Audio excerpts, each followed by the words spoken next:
નમસ્કાર વિદ્યાર્થી મિત્રો, આજે આપણે પાઠ્યપુસ્તકનો કોયડો 2.2 જોઈશું કે જે આગળ આપણે થિયરી ભણી ગયા વોન્ટ ઓફ અવયવ અને સુયોજન અંશ વિશે એનો દાખલો છે. તો સૌપ્રથમ આપણે રકમ જોઈએ કે 25 ગ્રામ બેન્ઝીનમાં ઓગાળેલ 2 ગ્રામ બેન્ઝોઇક એસિડના ઠાર બિંદુમાં અવનયન બરાબર 1.62 કેલ્વિન દર્શાવે છે. એટલે 25 ગ્રામ બેન્ઝીનમાં 2 ગ્રામ બેન્ઝોઇક એસિડ ઓગાળેલો છે અને ઠાર બિંદુમાં અવનયન એટલે કે ઘટાડો થાય છે 1.62 કેલ્વિન. બેન્ઝીન માટે આપણને મોલલ અવનયન અચળાંક એટલે કે એફ આપેલો છે 4.9 કેલ્વિન કિલોગ્રામ પ્રતિ મોલ. ત્યારબાદ કીધું છે જો એસિડ એટલે અહીંયા બેન્ઝોઇક એસિડની વાત કરે છે. બેન્ઝોઇક એસિડ છે એ બેન્ઝીનની અંદર એટલે કે દ્રાવણમાં દ્વિઅણુ બનાવે છે. એ તમને કહી દીધું છે કે બેન્ઝોઇક એસિડના 2 અણુ જોડાય અને દ્વિઅણુ બનાવે છે. તો એસિડનું કેટલા ટકા સુયોજન થયું હશે એટલે કે બેન્ઝીન છે એ કેટલા ટકા જોડાયા હશે એના અણુઓ. હવે એનો ઉકેલ લઈએ. સૌપ્રથમ આપણે અહીંયા લિસ્ટ બનાવી નાખીએ. 25 ગ્રામ બેન્ઝીન આપેલું છે એટલે W1 બરાબર 25 ગ્રામ થશે. ત્યારબાદ 2 ગ્રામ બેન્ઝોઇક એસિડ જે દ્રાવ્ય છે એટલે આપણે W2 વડે દર્શાવશું. W2 બરાબર 2 ગ્રામ. અને બીજું આપેલું છે ઠાર બિંદુમાં અવનયન 1.62 કેલ્વિન એટલે કે ડેલ્ટા TF 1.62 કેલ્વિન થશે.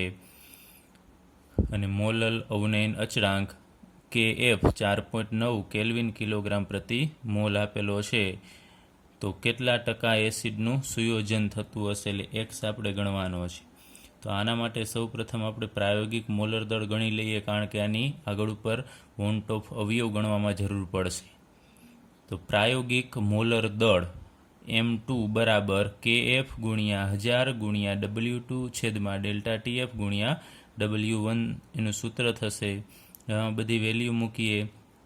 KF આપણી પાસે છે 4.9 ગુણ્યા 1000 ગુણ્યા W2 2 ગ્રામ છે છેદમાં ડેલ્ટા TF 1.62 ગુણ્યા W1 25 ગ્રામ.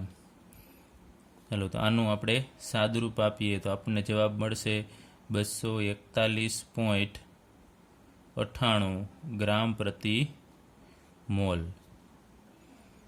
તો અહીં આપણને M2 એટલે કે દ્રાવ્યનું મોલર દળ જે બેન્ઝોઇક એસિડનું મોલર દળ છે આપણને મળ્યું 241.98.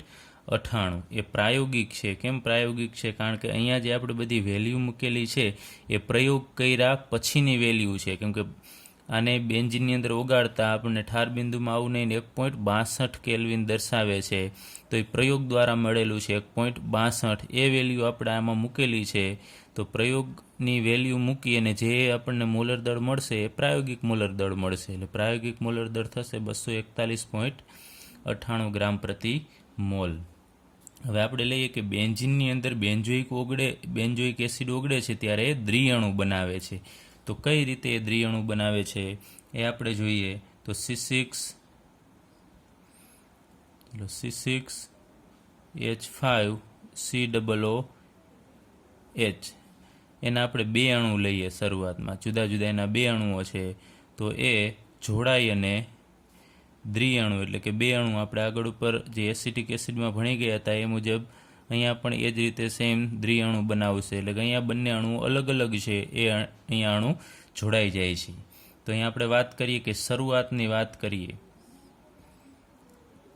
તો શરૂઆતમાં અહીંયા બેન્ઝોઇક એસિડ છે એના 2 મોલ છે.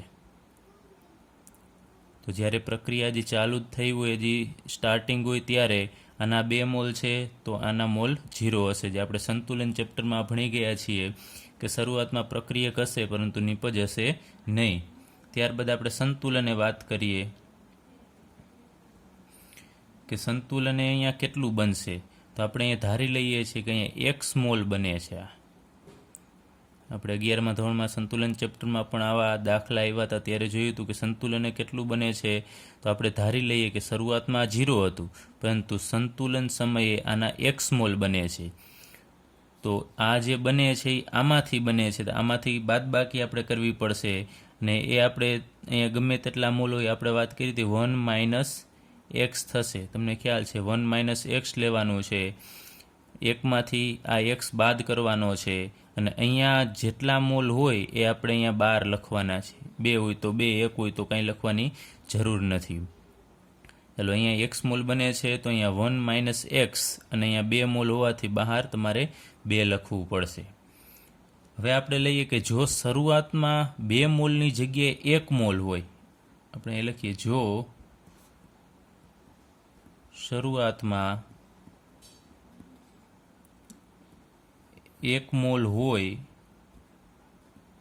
તો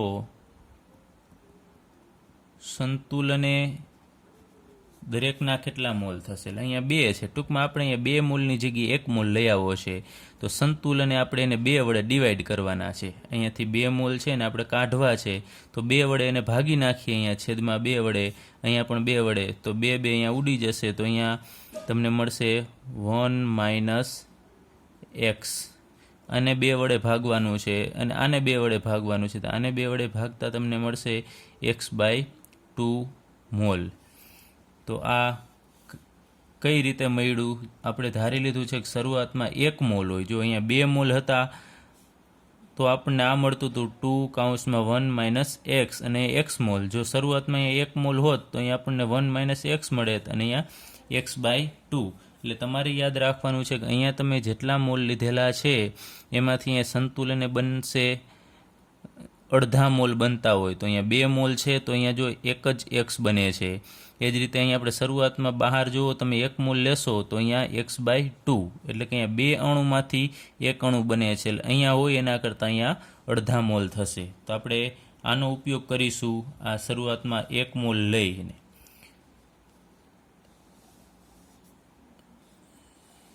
ચલો, આ સંતુલને જ્યારે શરૂઆતમાં આપણે એસિટિક એસિડનો 1 મોલ લીધો હોય ત્યારે આ જે અવિયોજિત છે,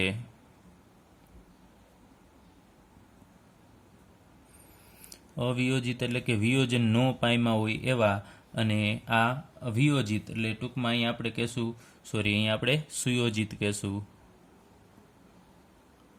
કેમ કે સુયોજન પામેલા છે. અહીંયા પણ આપણે અસુયોજિત જ લખીશું, એટલે આ ટૂંકમાં અહીંયા સુયોજન પહેલાંના છે અને આ સુયોજન પછીના કણની મોલની સંખ્યા છે. હવે આપણે લખવું છે કે સુયોજન બાદ કણોના મોલની કુલ સંખ્યા કેટલી હશે? આ આખું દ્રાવણ છે, એક જ દ્રાવણ છે, તો એમાં કુલ સંખ્યા કેટલી હશે? તો આપણે શરૂઆતમાં અહીંયા વાત કરી કે શરૂઆતમાં કેટલા હતા, તો સુયોજન પહેલાના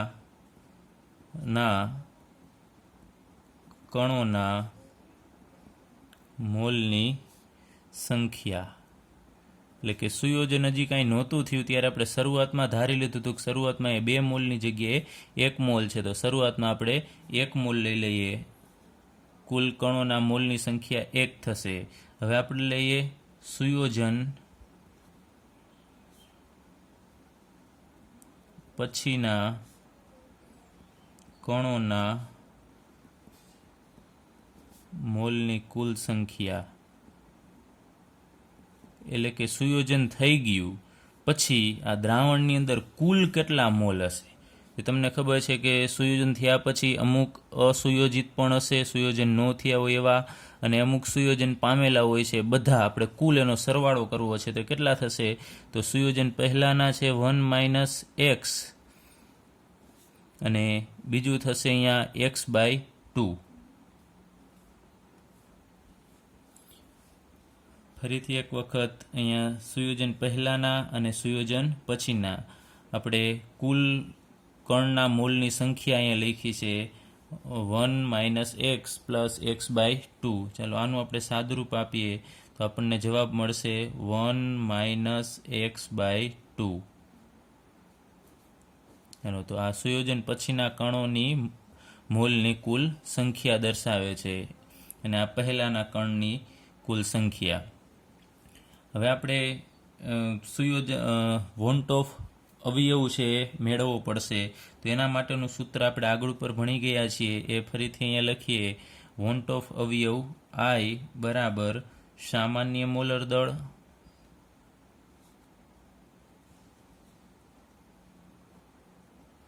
છેદમાં અસામાન્ય મોલર દળ. તો અહીંયા આપણે ટૂંકમાં લખી નાખીએ. આગળ ઉપર તમને ખ્યાલ છે કે સામાન્ય એટલે સૈદ્ધાંતિક મોલર દળ અને અસામાન્ય એટલે પ્રાયોગિક મોલર દળ. અહીં આપણે કિંમત મૂકીએ. સામાન્ય મોલર દળ એટલે કે સૈદ્ધાંતિક. તો કઈ રીતે આપણે સૈદ્ધાંતિક મોલર દળ મેળવવું? તો તમને ખ્યાલ છે આપણે 11મા ધોરણમાં જેમ આપણે કાર્બન, હાઇડ્રોજન, ઓક્સિજન ઉપરથી એના આપણે પરમાણ્વીય દળ ઉપરથી તમે આનું મોલર દળ ગણી શકો છો.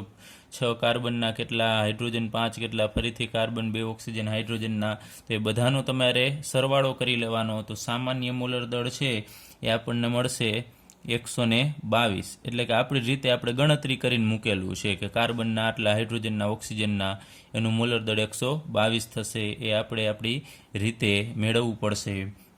ત્યારબાદ અસામાન્ય મોલર દળ એટલે કે પ્રાયોગિક મોલર દળ, જે આપણે અહીંયા આગળ ઉપર મેળવ્યું છે. પ્રાયોગિક મોલર દળ કે પ્રયોગ કર્યા પછી આપણને મોલર દળ 241.98 મળે છે. એ મોલર દળ આપણે અહીંયા મૂકીએ 241.98.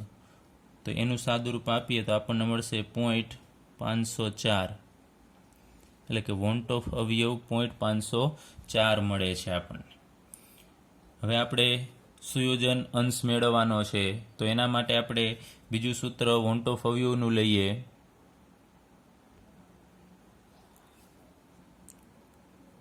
હવે ફરીથી આપણે વોન્ટ ઓફ અવયવનું એક સૂત્ર આપણે આગળ ઉપર ભણી ગયા છીએ કે સુયોજન પછીના કણોના મોલની કુલ સંખ્યાના છેદમાં સુયોજન પહેલાના કણોના મોલની કુલ સંખ્યા.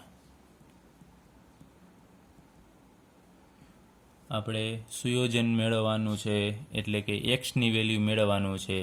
એ શરૂઆતમાં કેટલા અણુઓ છે એનો અંશ છે જોડાય છે.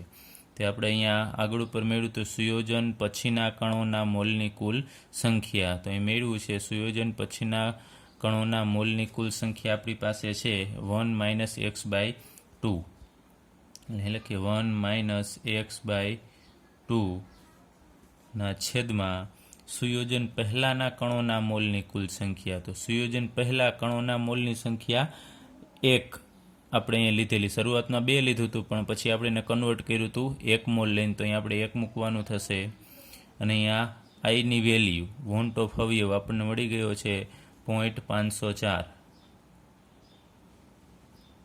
હવે આનું આપણે સાદુરૂપ આપીએ તો અહીંયા છેદમાં 1 છે તો એ કંઈ લખવાની જરૂર નથી. તો આપણને મળશે અહીંયા 0.504 બરાબર 1 - x/2. તો x/2 છે એને આપણે ડાબી બાજુ જવા દઈએ. એટલે x/2 બરાબર અહીંયા 1 એમનેમ રહેશે -0.504. ચાલો તો આ બંનેની આપણે બાદબાકી કરીએ તો આપણને જવાબ મળશે x/2 બરાબર 1 - 0.504 કરશો એટલે તમને જવાબ છે મળશે 0.50. સોરી, અહીંયા આપણને બાદબાકી કરતાં અહીંયા જવાબ મળશે 0.496. તો અહીં x બરાબર આપણે લખીશું તો 2 × 0.496 થશે. તો અહીંયા x બરાબર 2 × 0.496 કરતાં આપણને જવાબ મળશે 0.992. તો અહીંયા આપણને એક્સની વેલ્યુ મળી ગઈ છે કે સુયોજન કેટલું થાય છે તો 0.992 જેટલું. હવે આપણને ટકાવારી કીધી છે કે સુયોજનના ટકા.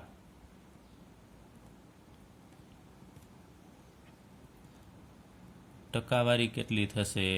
તો સુયોજનની ટકાવારી x બરાબર તમારે આને ગુણ્યા 100 કરી નાખવાના છે, એટલે 0.992 ગુણ્યા 100, તો તમને જવાબ મળશે 99.2%. એટલે સુયોજનના ટકા આપણે ફાઇનલ જે જવાબ આપણને માગેલ હતો એ મળી ગયો 99.2%. ચલો ફરીથી આપણે આ દાખલો શોર્ટમાં જોઈ લઈએ કે સૌપ્રથમ આપણે પ્રાયોગિક દળ મેળવવું આ બધી વેલ્યુ ઉપરથી. ત્યારબાદ આપણે આ એક સમીકરણ બનાવ્યું, 2 મોલ બેન્ઝોઇક એસિડના જોડાય અને એનો દ્વિઅણુ બનાવે છે. એ પણ આપણે રકમમાં જ આપેલું હતું કે એસિડ બેન્ઝોઇક એસિડ છે એ દ્રાવણમાં દ્વિઅણુ બનાવે છે, એટલે 2 અણુ જોડાઈ જાય છે. શરૂઆતમાં 2 મોલ હતા, તો અહીંયા દ્વિઅણુના 0, ત્યારબાદ સંતુલને આપણે આ x મોલ ધાર્યા, એટલે કે અહીંયા આપણે ધારી લીધું છે કે અહીંયા સુયોજન x જેટલું થશે, તો અહીંયા 2 - x થશે. ત્યારબાદ જો શરૂઆતમાં આપણે 1 મોલ લીધા હોય અહીંયા, તો અહીંયા સંતુલને જે અસુયોજિત છે સુયોજન પહેલાંના એ 1 - x થશે, અને x/2, એટલે ટૂંકમાં આ આખા સમીકરણને આપણે 2 વડે ભાગીએ છીએ, એટલે અહીંયા આપણે x/2 મળશે. સુયોજન પહેલાંના કણની મોલની સંખ્યા આપણે અહીંયા ધારી લીધી છે કે 1 છે, તો સુયોજન પછીના કણોના મોલની કુલ સંખ્યા છે આ બંનેનો સરવાળો કરીને આપણને 1 - x/2 મળશે. ત્યારબાદ આપણે વોન-ટોપ-હવ્યુનું સૂત્ર મૂક્યું, એમાં ઉપર સૈદ્ધાંતિક છેદમાં પ્રાયોગિક મોલર દળ. સૈદ્ધાંતિક આપણે ગણતરી કરીને મેળવું, અહીંયા પ્રાયોગિક છે અહીંયા રકમની વેલ્યુ ઉપરથી મેળવું છે 241.98, એટલે આઈની વેલ્યુ મળશે 0.504. ત્યારબાદ આપણે ફરીથી વોન-ટોપ-અવયવનું સૂત્ર એક મૂક્યું કે સુયોજન પછીના કણના મોલની કુલ સંખ્યાના છેદમાં સુયોજન પહેલાંના કણોના મોલની કુલ સંખ્યા. તો અહીંયા વોન-ટોપ-અવયવની કિંમત આપણે જે મેળવી અહીંયા મૂકી દીધી છે. સુયોજન પહેલાંના કણોના મોલની સંખ્યા અંશમાં, પછીના કણોની મોલની સંખ્યા અંશમાં, છેદમાં આપણે પહેલાં 1 મોલ હતા એ છેદમાં મૂકવાનું છે. ત્યારબાદ આનું સાદુરૂપ આપી દે, x/2 બરાબર 1 - 0.504 થશે. આની બાદબાકી કરતાં તમને 0.496 મળે છે. તો x બરાબર ફાઇનલી તમને 0.992 મળશે. અને સુયોજનના ટકા છે એ મેળવવા માટે તમારે એને 100 વડે ગુણી નાખવાના, એટલે સુયોજનના ટકા મળશે 99.2. ત્યારબાદ જો તમારે આ દાખલો છે થોડો શોર્ટમાં ગણવો હોય, જો MCQમાં એમાં પૂછેલો હોય તો તમે બીજી રીતે પણ આ દાખલો છે ગણી શકો છો. આપણે આગળ ઉપર એક સુયોજનનું સૂત્ર આપણે તમને લખાયું હતું એક્સ્ટ્રા, 1 - I n/n-1. તો આના માટે તમારી પાસે આઈની વેલ્યુ હોવી જોઈએ. n તો તમને ખ્યાલ છે કે અહીંયા દ્વિઅણુ સુયોજન થાય છે, તો n બરાબર 2 થશે, તો આઈની વેલ્યુ મેળવવી પડશે. તો આઈની વેલ્યુ પણ તમને શોર્ટમાં મળી જશે. આપણી પાસે સૂત્ર છે ડેલ્ટા TF બરાબર I × KF × M. એમની જગ્યાએ તમે અહીંયા મૂકી દેશો 1000 ગુણ્યા W2/M2 ગુણ્યા W1. તો અહીંયા તમારે આઈ છે એને કરતા બનાવી નાખવાનો છે, અને આ બધી વેલ્યુ છે એ મૂકી દેશો તમને ડાયરેક્ટ વોન-ટોપ-અવયવ મળશે. એની વેલ્યુ છે તમારે અહીંયા મૂકી દેશો તમને ડાયરેક્ટ સુયોજન x મળી જશે. તો તમે MCQ માટે આ ટૂંકી રીત છે એ પણ ઉપયોગ કરી શકો.